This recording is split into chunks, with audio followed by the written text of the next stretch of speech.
Good afternoon, and welcome to Cooking with Willy.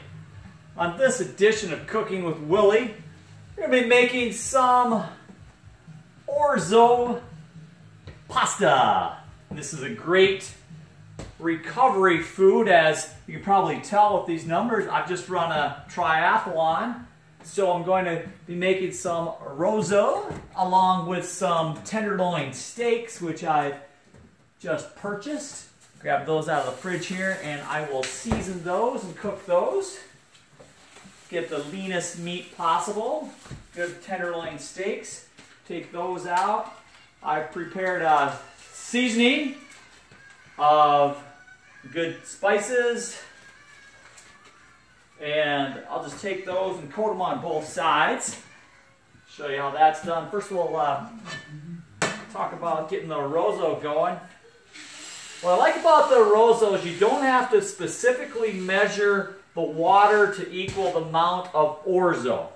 It can be 4 to 6 cups. Just get it to a strong boil. Take your orzo, throw it right in the water. You're going to mix it up just a little bit for some authentic orzo. What I like to do is use a wooden spoon and mix it up. Just kind of mix it up just a little. I threw a little bit of coarse ground sea salt in there as well, makes it good. Get back to the steak. The orzo goes quite well with a olive oil. So I've got some fresh olive oil, which I just purchased at the local market. I'll take that and get that opened up here. Now you want to be kind of sparingly with your use of olive oil. Just want to put a little in the pan nice and hot. You guys want to get the olive oil hot prior to putting in wherever you're going to cook with it. Gives it a chance to do its job. Take that. Now, back to the steaks that I've got going on here. We're going to take those, we're going to coat them on both sides generously. That coarse ground sea salt, pepper, cayenne pepper, onion powder, Lowry's seasoning salt, Pop's barbecue sauce, Pop's barbecue rub. Quite a few different things here, just give it an all-round good seasoning. Now you see you get that pan hot with the olive oil in it. Real good way to do that. And then we're gonna just stir this orzo up for just a second there, and that's looking really good. So we're gonna take this couple pieces of tenderloin steaks, lean cut, fresh from the butcher. And we're going to throw that right in there. We got one little piece of fat. We'll toss that in the pan just for good measure. Yeah, so this morning I did a triathlon over in Reedsburg. Sprint triathlon, quarter-mile swim. Knocked that out in 11 minutes. 2:46 on T1. 51 minutes on the 14-mile bike ride. 36 seconds on T2. And about a little over 30 minutes on the 5K. Overall finish time 1:36:04. Not too bad for a day's out. So again, this is a real good recovery meal for all you triathlon runners out there. Anybody ever do a triathlon, you know the first thing that's going to happen when you get finished, you're going to be hungry. So a little orzo and tenderloin steak. Way to go. We're going to knock this one out of the park here. Nice thing about it is 6 to 9 minutes on the orzo, 6 to 9 minutes on the tenderloin, going with kind of a medium rare. You don't want to burn the tenderloin. I like to sear it good on each side. That's the way to go with that. So you're going to plate this up pretty quickly. And as you've seen on some of my other episodes, for those of you who follow, I won't use a colander. I'm going to use, in the place of a colander, I'm going to use a full-size dinner plate to save the hassle, aggravation of cleaning a colander out. So what we're going to do is we're just going to take and we'll see in just a second here, because the orzo is still cooking. We're about 4.5 minutes in, so we got about 3 minutes to go on that. And make sure these steaks don't burn. We're gonna flip them one time. Woo! Oh, they're getting a little singe in there, but that's good. That's good. You want them done. You want them done. Sear them a little bit. The thing is, when you use all the different powders as I've described, it's a little easier to get some char on there. But again, not looking too bad at all. Not looking too bad. I'm gonna turn it down just a bit here to finish the job off. That'd be the way to go. And it's smoking good. We'll throw a fan on. Some things.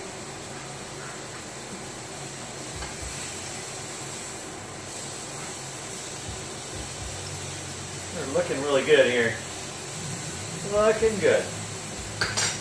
Sometimes what I like to do, just for safe measures, so you're not burning things, just spray just a little bit of coconut spray on there. An old trick. Take that coconut spray and kind of get things going again, sliding around. Oh, that pan was really hot. So we're doing good there. We're going to take the orzo, just take and stir it up a little bit. For the more authentic orzo, you're going to cook it a little less. I prefer it just kind of in between there. I go about 8.5 minutes on it. You could go as little as 6. And orzo here, I like to get the Barilla brand, very good brand, straight from Italy. One of the best on the market. Again, we're going to stir this up a little bit. We're going to watch these steaks really close so they don't get out of hand.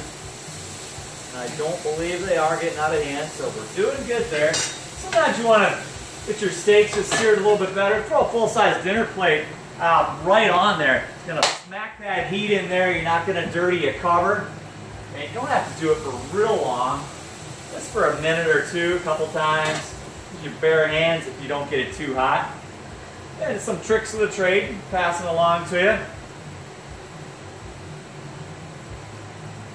Orzo's coming along really good. What I like to do when I'm serving this, we'll see, I'm going to put it in a bowl after we slice up the tenderloin just a little bit. Makes for a nice one-dish serving. Again, cooking orzo with Willy, cooking with Willy this afternoon here, Baraboo. Just ran a triathlon today, so this is going to be a great recovery food. A lot of people always ask, what do you eat when you're, for your nutrition when you're training? Well, of course, I'm going to eat pasta, lean meats, protein. After a run, it's really important to stay on track and not, dive right into, a bunch of grease or something. So that's why after the race, that recovery food is going to be equally as important as all the things that you're doing prior.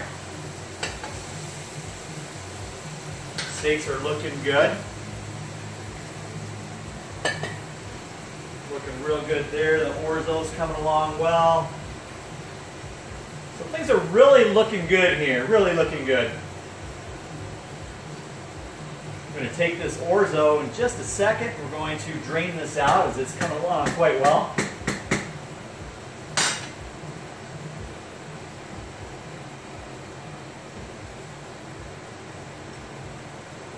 So again, that trick with the full-size dinner plate, what we're going to do is take that full-size dinner plate, put it right on the pot, and then we're going to drain that in the sink. That's going to be how that's done.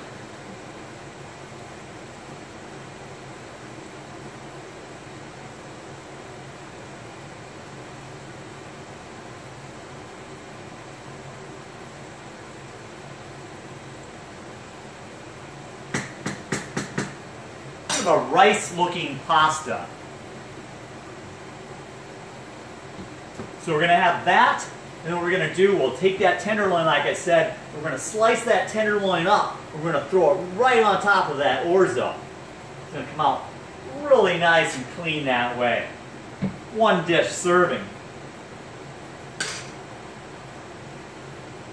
Well, again, I want to welcome everybody back to Cooking with Willy this afternoon. We're making orzo and tenderloin steaks. Very lean, good summertime meal. Heavily spiced it with cayenne pepper, black pepper, some Himalayan salt, coarse ground.